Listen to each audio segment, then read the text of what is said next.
once or twice. Maybe you heard of the Outlaws, man. It gives me great pleasure, man. I'm stoked to welcome Henry Paul from the Outlaws to the show. Mr. Henry Paul, how are you? Doc, I am thrilled to be here and doing fine. How about yourself? I'm good. I'm always good. So you got your coffee in you? We're ready to rip? Yeah. The front lounge in the tour bus with the coffee in the morning with the guys is one of the highlights of my day. There you go.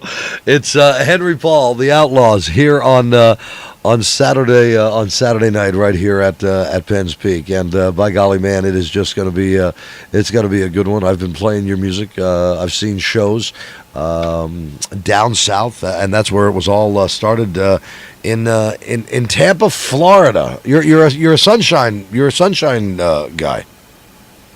Well, I moved to Florida in the late 50s, probably I'm thinking 57.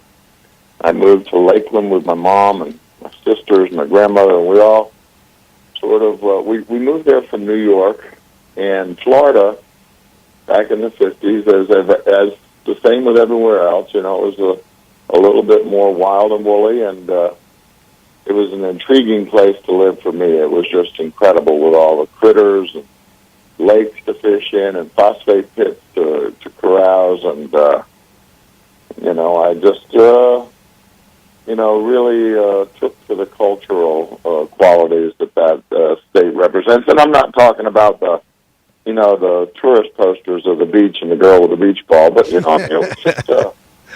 was just a great place to grow up. We moved to Tampa in the early '60s, and I graduated from high school there in '67. And the Outlaws got together somewhere around 71, 72, and we got our record deal, a few years later. But it was just an incredibly hot spot on the planet Earth for music. Yeah, and it really was. I mean, you got a lot of so many of them that came from Bobby Ingram. I had a great talk and a great chat with Bobby Ingram a while back, and Bobby and I have a lot of fun, and he's been here at the Peak as well, as you guys have, and we had a great fun interview with Bobby Ingram, and there's another band down there, many of them coming right there in and around Florida. I mean, just some great southern rock stuff, man. It took a little turn. You were down there, but you also spent some time in Greenwich Village in New York. Kind of like there.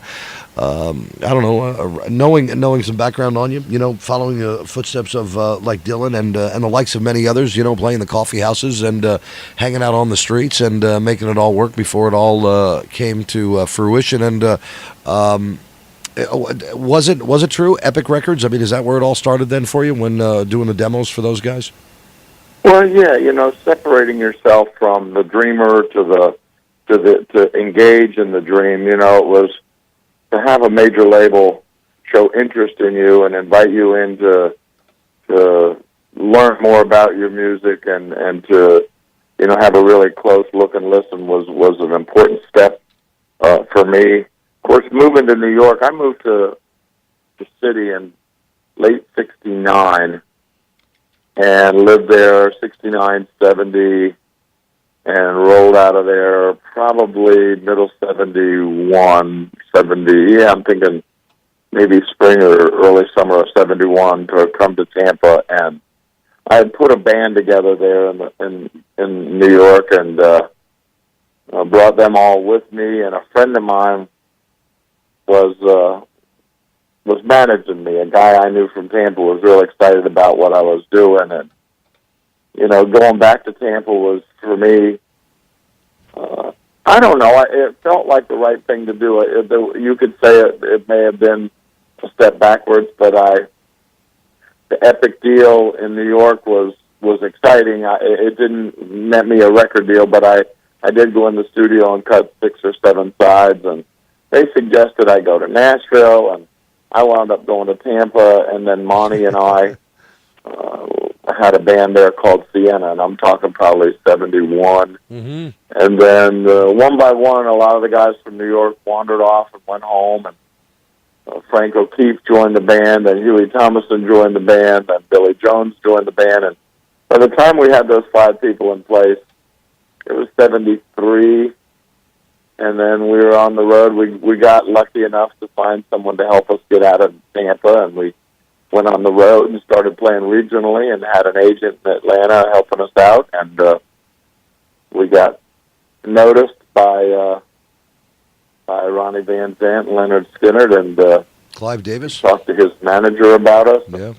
You know, that's how it works. I mean, it's all word of mouth. And we had a hot little band, and I think his quote to his manager is, "We just saw a great band last night, and they got themselves a free bird."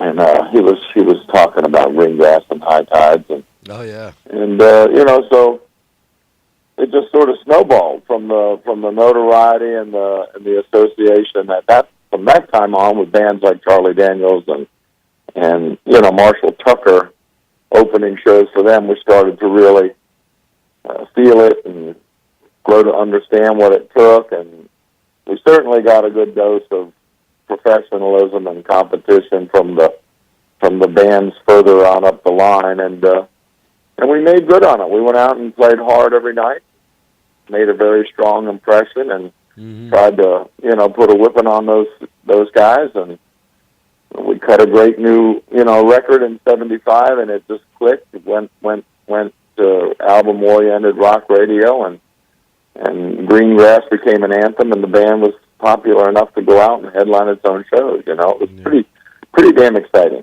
Yeah, I guess, and what a great ride, and not a whole lot, like you said, you know, even on the timeline there, there wasn't really a time, I don't think, for you guys, many of you guys in this band, that, you know, you really got to rest. I mean, once it started to go, Henry, it kind of like just, you know, you're feeding that proverbial monster. You know, you're coming up with different songs, you're coming up with different stuff, and it really worked for you guys. I mean, this band, I'll tell you what, should you have never seen these guys on stage Saturday night right here at the Peak, Henry Paul and the guys, the Outlaws, smoking ass, kicking rock, man, and it's awesome, and just talented, seasoned musicians, man, and I'm gigging, and I'm out of town, man, and I wish I wasn't, because I'd be here smacking back, I don't know, a couple shots of Jack Daniels and listening to the band. That's what I'd be doing. Yeah, man. Well,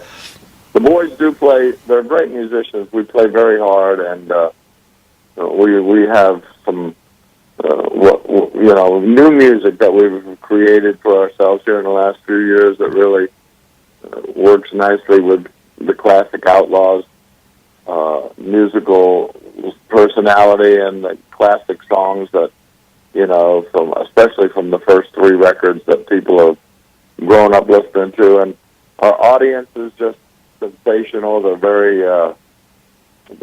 appreciative, and they I don't know, it's just a great way for the Outlaws to continue on and not you know, and not forfeit any of the musical personality that people grew up to, you know, to recognize as what the Outlaws were. We still play very hard in that same musical sort of mold, and the people are very, very appreciative of it. You can, yeah, and I'm sure they are, because you know what, you know yourself, you're a long time that you're doing it, and you know, people can tell, you know what I mean. You got a band up there, you got people that are up there. That connection, they feel it. You know, when you guys are all on the same page and everybody's like just burning it up, man. It's like, you know. People feel it, whether they've ever held an instrument in their hand or not. But your audience people, your folks, man, the people that hang with the Outlaws, or just like Southern rock, or coming into a band, they need that connection. And when you have it, as you guys do, that transcends so much from that stage to that audience, and that's what it's all about.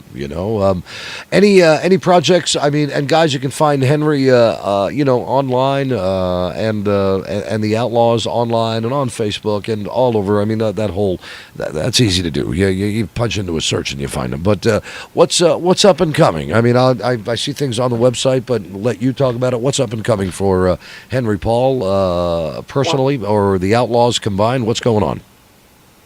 Well, we're right now. We're in the middle of writing a new album, and Great.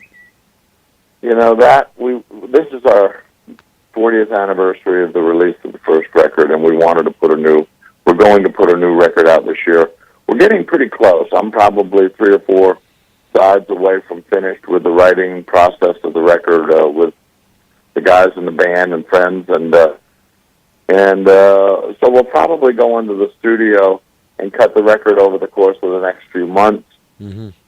We're going to take a recording setup out on the road with us. We're going to record a live album. Nice. And we're going to try, before September, we're going to try and get a live record and a new studio record together as a 2-record set to release to our fans.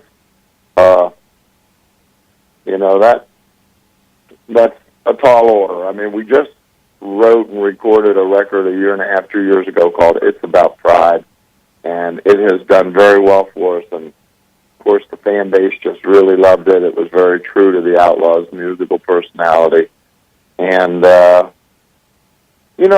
think people really love the band and have memories that kind of are a musical backdrop to their life.